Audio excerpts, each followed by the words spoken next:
And now with the joint press conference for President Abdel Fattah al-Sisi and French President Emmanuel Macron from Paris.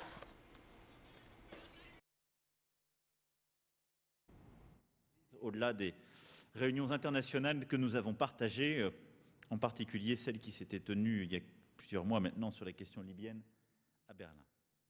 Nos échanges réguliers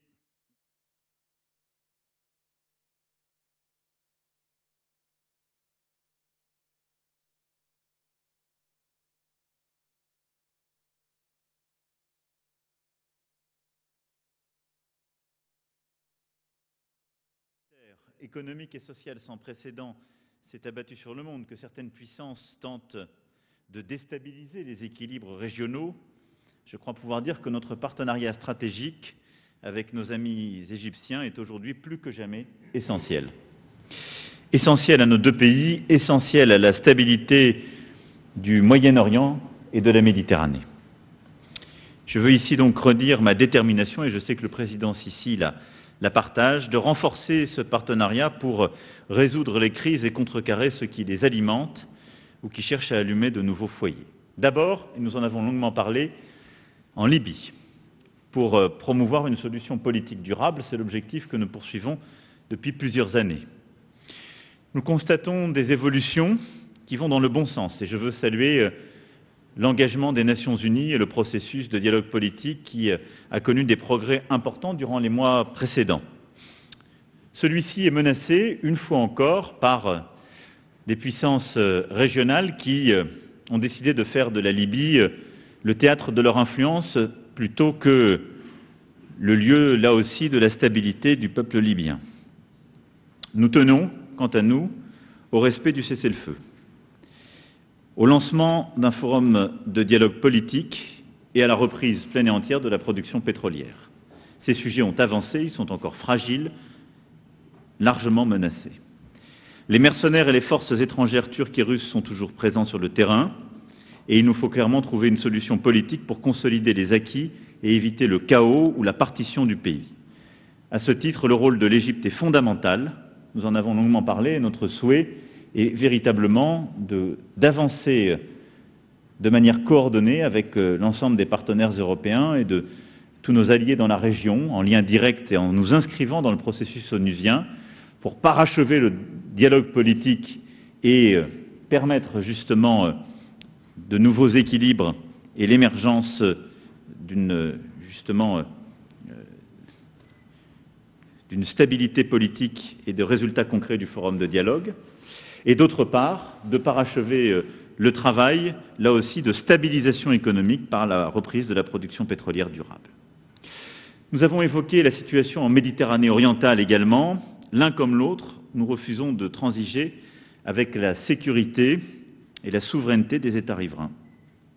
Et nous sommes dans une logique de coopération avec l'ensemble des États de Méditerranée orientale pour préserver la souveraineté territoriale, les intérêts économiques territoriaux et la bonne coopération sur le plan géopolitique comme énergétique.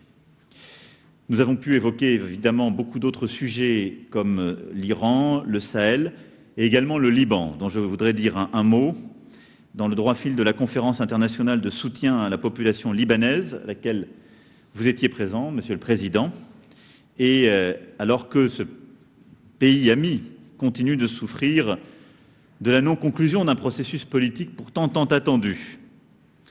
Sur ce sujet, nous avons marqué notre volonté d'avoir un Liban plus fort et un État libanais plus fort au soutien de la population libanaise et non pas otage ni des intérêts d'une politique de terreur quelle qu'elle soit. Nous continuerons ces échanges, en particulier tout à l'heure, en revenant sur le processus de paix au Proche-Orient et les sujets de coopération qui sont les nôtres. Sur l'ensemble de ces sujets cruciaux, nous avons des approches et des vues convergentes, mais aussi des préoccupations communes. Le combat commun contre le terrorisme, qui nous a sévèrement frappés au cours de ces dernières années, est au cœur de cette relation bilatérale. Et il nous faut agir pour renforcer notre coopération contre ce fléau qui ne connaît pas de frontières. À ce titre, notre coopération technique, militaire, est exemplaire et nous continuons de l'approfondir. Nous avons aussi évoqué évidemment notre partenariat dans le domaine de la défense, et nous sommes là aussi très attachés à son approfondissement et veillons ensemble. Puis, cette visite d'État sera marquée par nos questions de coopération économique. Les entreprises françaises sont très présentes en Égypte, elles contribuent au développement des infrastructures et des services de ce pays qu'elles connaissent bien. Et dans ce domaine aussi, notre rôle au président Sisi et à moi-même est de veiller au renforcement et à la qualité de cette relation au bénéfice de nos deux pays. Et plusieurs accords seront signés dans ce contexte aujourd'hui comme demain. Dans le contexte de la pandémie de Covid-19, notre entretien a aussi porté évidemment sur les moyens de renforcer l'appui de la France à l'Égypte dans les domaines de protection sociale, de santé, notamment grâce au travail de l'Agence française de développement, mais également la manière de renforcer notre coopération déjà dense en matière d'éducation et de culture. J'ai eu aussi l'occasion d'évoquer, comme on le fait entre amis, en confiance et toute franchise, la question des droits de l'homme. Je l'ai dit, je l'ai déjà dit publiquement également lors de notre échange devant les journalistes en janvier 2019 au Caire. Je sais combien l'Égypte est confrontée à la menace terroriste, comme nous le sommes. Je sais aussi combien elle est confrontée aux difficultés économiques et sociales d'une pression démographique très forte. Une société civile dynamique, active, inclusive reste pourtant le meilleur rempart contre l'extrémisme. Et donc, conscient de tous les enjeux aujourd'hui de l'Égypte, du rôle important que joue le président pour sa stabilité et de son ambition en matière économique et sociale, je reste l'avocat constant d'une ouverture démocratique, sociale et de la reconnaissance d'une société civile dynamique et active, car je crois que c'est aussi un formidable rempart contre toutes les formes d'activisme. À cet égard, je salue la libération annoncée jeudi de 3 membres d'ONG et nous avons pu évoquer plusieurs autres cas individuels. Avant de laisser la parole à mon ami le président Sisi, je souhaiterais conclure mon propos par un remerciement.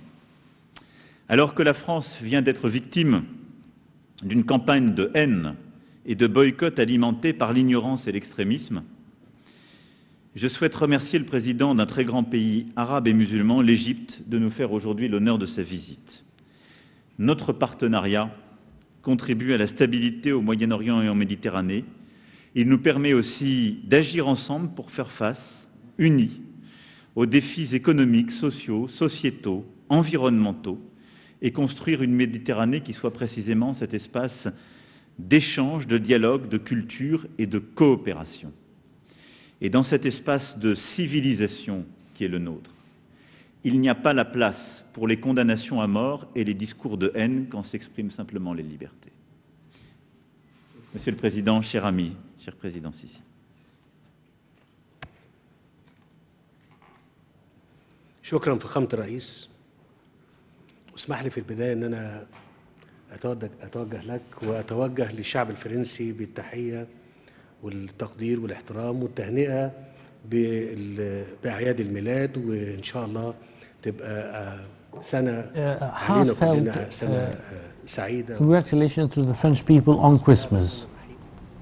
فخامة الرئيس والصديق العزيز رئيس الجمهورية الفرنسية، أتوجه إليكم ألف الشكر على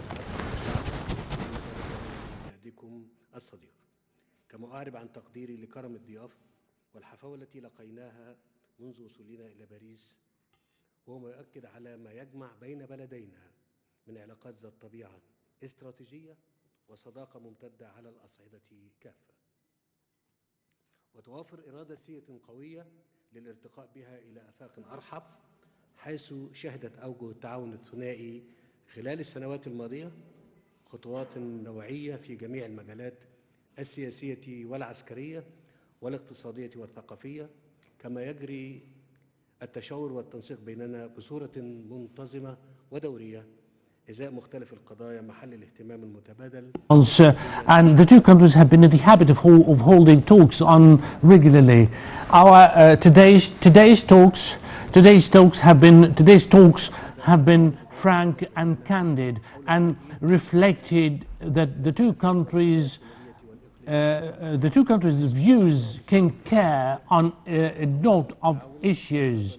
Actually, the talks have also dealt with all issues of economic concern and political concern as well. We have our bilateral ties have recently been upgraded, and within this framework we've agreed a joint mechanism for work in order to optimally use, to take very good account of the opportunities available, and we have agreed to push forward for trade exchange between the two countries by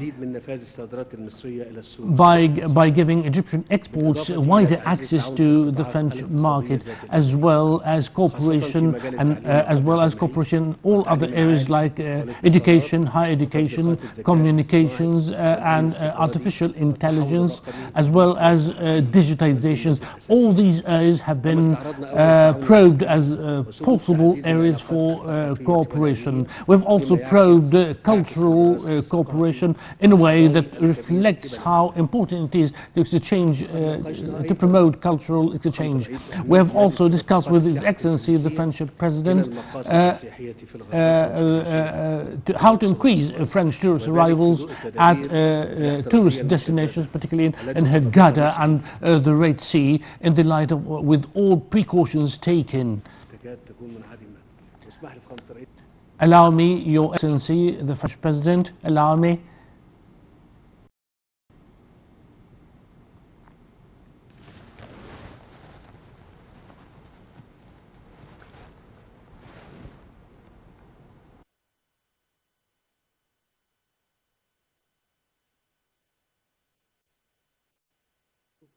وفي المقاصد السياحية أنا بطمن كل أصدقائنا الفرنسيين وكل اللي بيسمعونا إن حتى في المقاصد السياحية زي شرم الشيخ والغردقة بتعتبر منعدمة، ما عندناش مشكلة في كورونا في قناة الرئيس. Of developing coronavirus in Egypt is almost zero. في الرحلات السياحية بين البلدين اعتبارا من 4 أكتوبر الماضي. Well, actually, the two countries have resumed flights. Tourist flights have been in place since October the 4th last. We have also dealt with how to deal with the coronavirus in order to forge a balance, between how to put in place all precautions while increasing tourist supplies.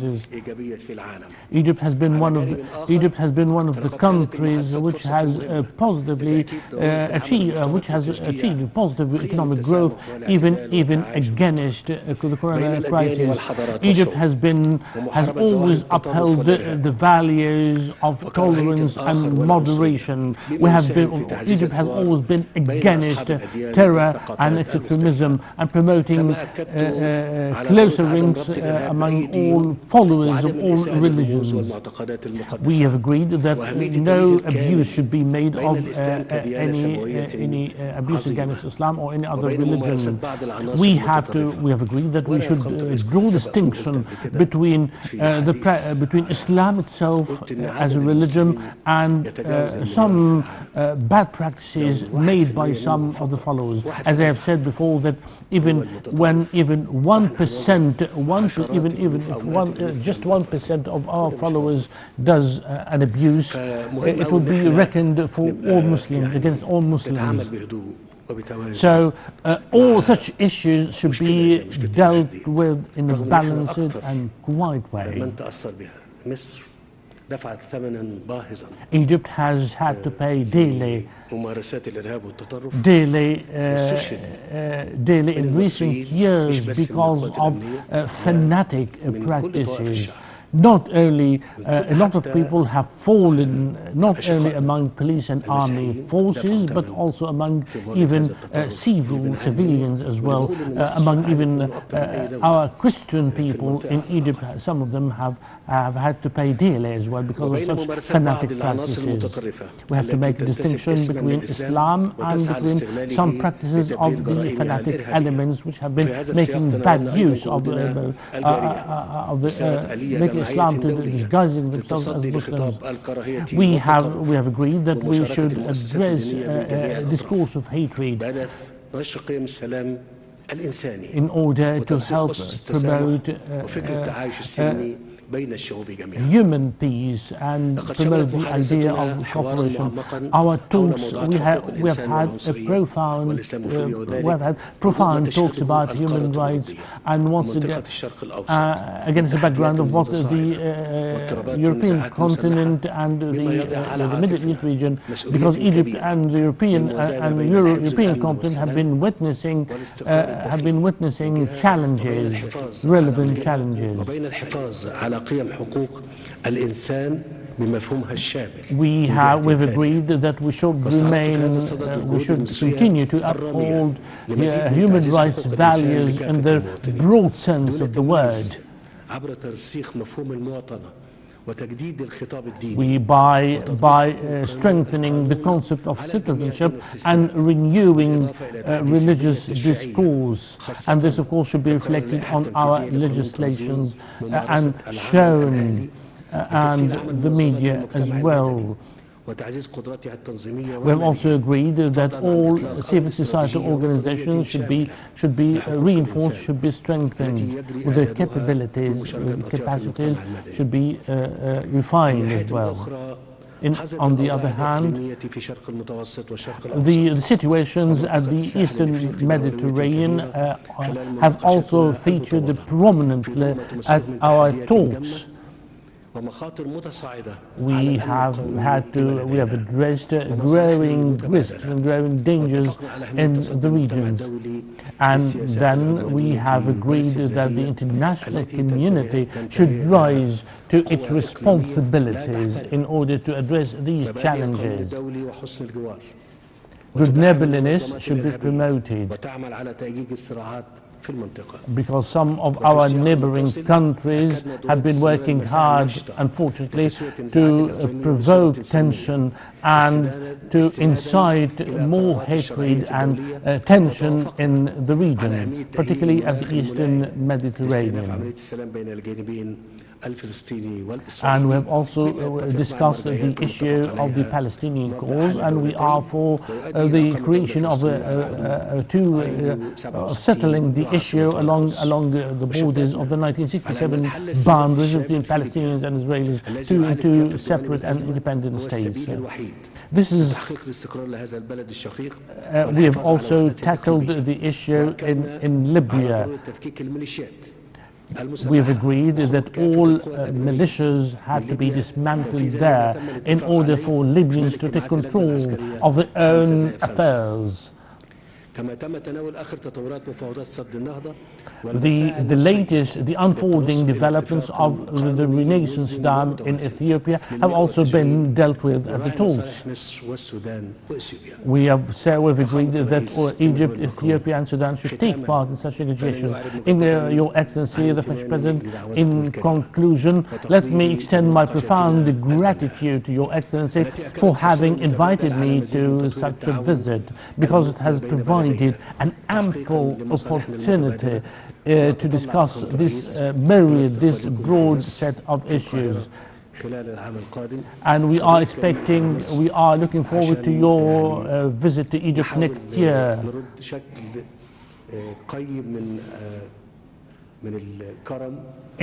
We are expecting Your Excellency's visit to Egypt next year in a bid to return your great auspicious and great hospitality shown to us in France during this visit. Thank you very much. Now a question from Radio France. Good morning.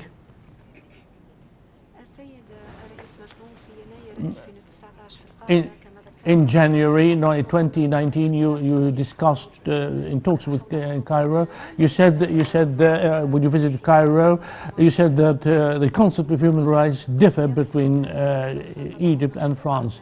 Now, with the talks now, do you still agree that human rights concept are still the same? And what about the French equipment given, military equipment given to Egypt, and the financial support to Egypt? As you said, Mr. President,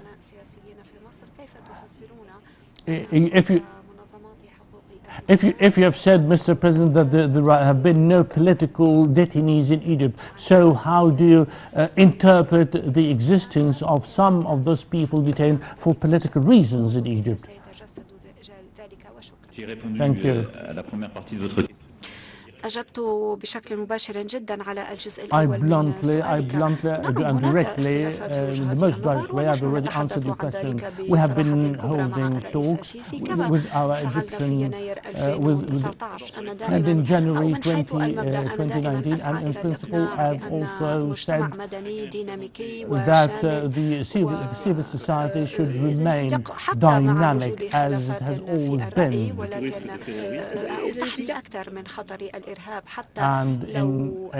And we also agreed, even more than even in January 2019, that terror has to be confronted squarely. We have compared notes, we have exchanged views as to about the best way of releasing those detained. And for example, for example, at today's talks, I've paid tribute to President Abdel Fattah al-Sisi for having released 3 people detained recently. And we've agreed that في مجال الدفاع والاقتصاد لم أرفقها شروط بسبب هذه المواضيع. أولا علينا أن نحترم سيادة كل بلد ومصالحنا الفردية والمشتركة.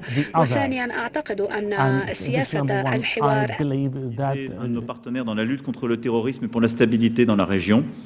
Donc ce serait inefficace sur le sujet des droits de l'homme et contre-productif dans la lutte contre le terrorisme. C'est pour ça que je ne le ferai pas. أشكرك فخامة الرئيس واسمح لي أن أنا Egypt has always been one of our partners in our fight against terror. And we almost agreed on all issues having to do with human rights.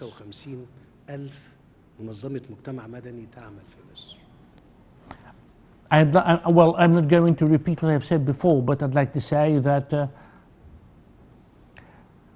there have been more than 1,000 civil society organizations operating in Egypt. We are pursuing that such civil society organizations, in excess of 1,000 organizations, should be partners with the Egyptian government, not working against them.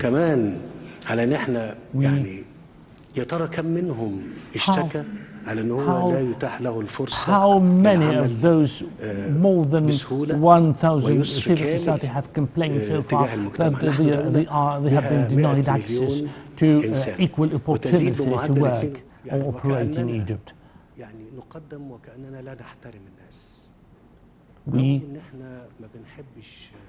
We can't say that we don't like people, no.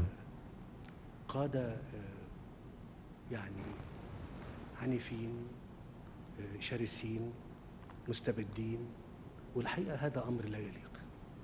مش لا يليق أن أنتوا تتكلموا فيه، لا يليق أن أنتوا تقدمونا بيه، لا يليق أن أنتوا تقدموا الدولة المصرية بكل ما تفعله من أجل شعبها وأجل استقرار المنطقة على أن هي نظام مستبد. هذا الأمر يعني ولى من سنين طويلة فاتت على أن الدولة المصرية والشعب المصري اللي فيه أكثر من 65 مليون شاب حد يقدر يكبله أو يفرض عليه نظام لا يقبله. ده أمر انتهى مش موجود. أنا مش عايز أقول كلام يعني يعني يؤخذ على أنه هو كلام حماسي فقط. On millions of people. We have been doing what we've been doing in order to protect our country against an outlawed extremist organization which has been in action for more than 90 years. So we have had to crack down heavily on them. What you say reflects partially some of the concepts which have been conveyed from one generation to the other.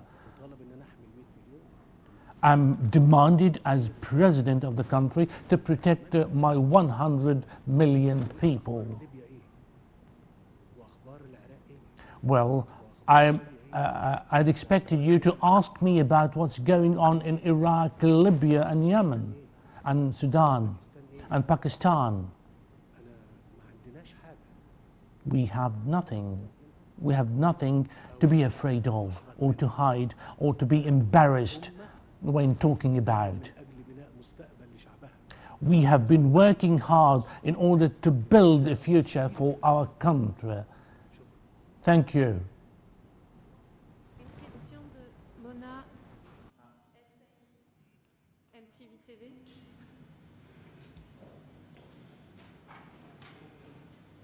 Bonjour. Monsieur le Président, vous avez abordé les questions en Méditerranée ainsi que le Liban. Qu'allez-vous entreprendre comme démarche pour apaiser les tensions et pour préserver la souveraineté dans la région? Et si vous permettez une question au président Sisi en arabe, Siadat al-Raïs, Your Excellency, the President, the Lebanese issue featured prominently, and in view of the steady collapse in Lebanon, what can you do or to help Lebanon, particularly against the background of the entire Arab world letting down the Lebanese people and letting down the Lebanese government in the crisis? Sur votre première question, on va continuer d'abord les initiatives bilatérales, je l'ai dit. La stabilité en Méditerranée passe par notre capacité à résoudre sur le plan politique la situation libyenne.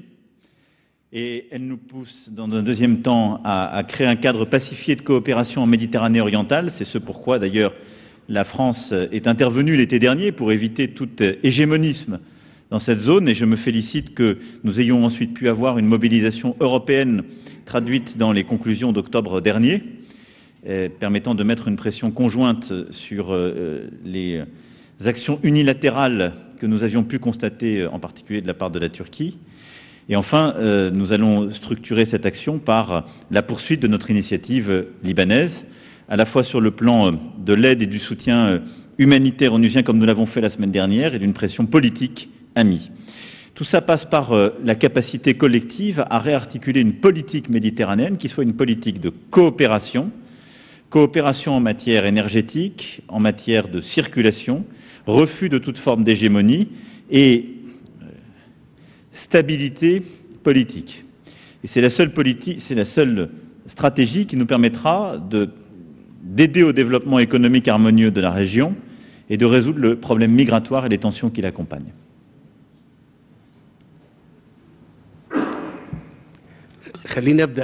Let me start by answering the second part of the question, because the second part of the question is the most important part. We haven't let down our brothers in Lebanon or elsewhere. Egypt has always a staunch supporter of all Arab brothers. And we have also favored the creation as soon as possible of a new government in Lebanon to take control of the country, total control of the country. Actually, we have engaged in a very lengthy talk with His Excellency President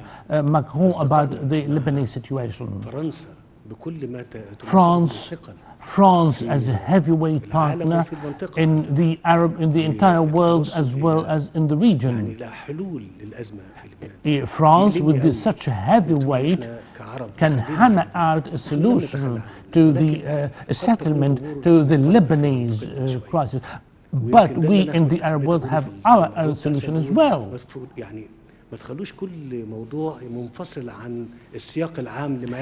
Don't take out any issue out of the general context. Libya, Lebanon, Yemen, Sahel and Desert or Sahara are all part of the Arab world.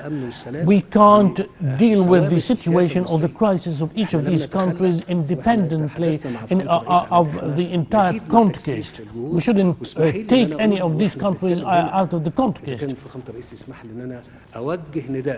If His Excellency the French President,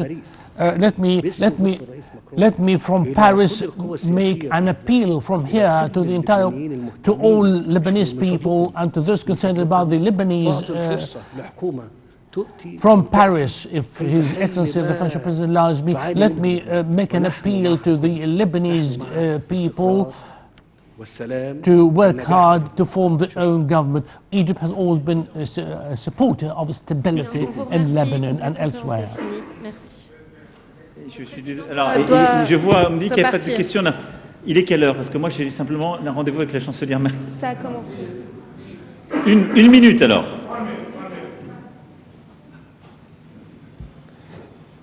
محمد الجالي من جريدة اليوم السابع في مصر. Mohammed bin Mujarid from Al-Yawm al-Sabi newspaper of Egypt. If we are talking about human rights, I think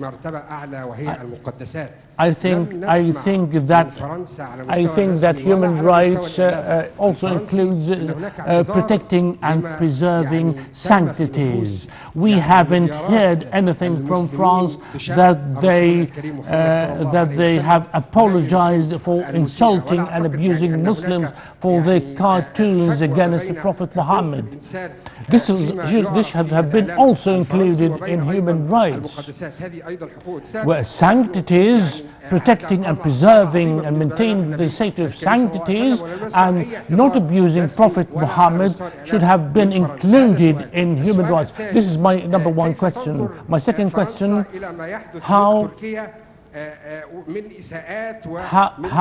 does France regard the abuses and harms and harassment by Turkey against neighbors at the Eastern Mediterranean?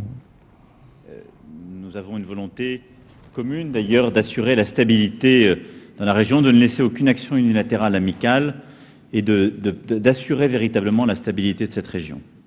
La deuxième chose, sur les droits de l'homme, j'ai répondu à votre confrère français ce que nous pouvions faire dans cette matière, c'est-à-dire nous avons un dialogue exigeant, nous avons des désaccords, je les assume.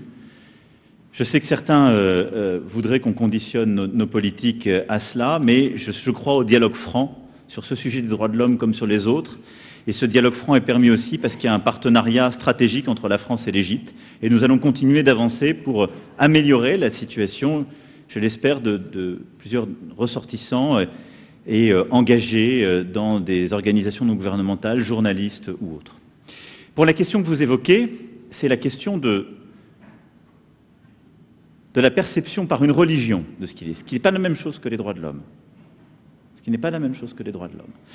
Moi, je voudrais que vous compreniez ce qui s'est passé exactement et ce dont nous parlons. En France, il y a la liberté de la presse. C'est-à-dire qu'en France, un journaliste, un dessinateur de presse écrit et dessine librement. Ce n'est pas le président de la République qui lui dit ce qu'il doit faire, ni quelque organe que ce soit. Et c'est comme ça depuis bien longtemps. Et depuis la Révolution, il y a eu des intermittences, en tout cas depuis que la République est République. Et ça fait partie des droits de l'homme. Et donc la question n'est pas de savoir si c'est un message de la France. Quand il y a une caricature, ce dont on a beaucoup parlé, ça n'est pas un message de la France à l'égard de votre religion ou du monde musulman. C'est l'expression libre de quelqu'un qui, en effet, provoque, blasphème. Il a le droit dans mon pays.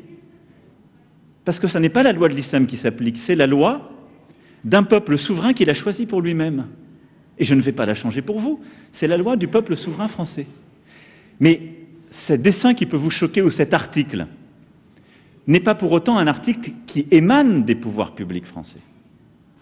Et donc, ne le prenez pas comme une provocation du président de la République ou du peuple français.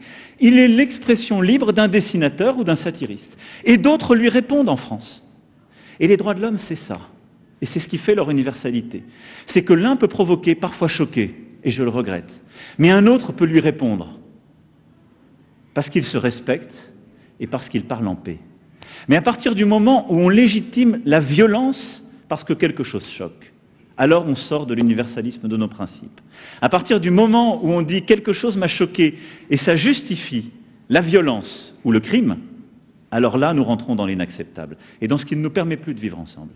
C'est ça le formidable apport des droits de l'homme à la paix universelle. Et c'est ce qui fait que je le défendrai toujours partout. Mais voilà, il faut parfois expliquer qui parle, d'où on parle et à quoi tout cela sert. Donc c'est assumé parce que c'est un cadre particulier.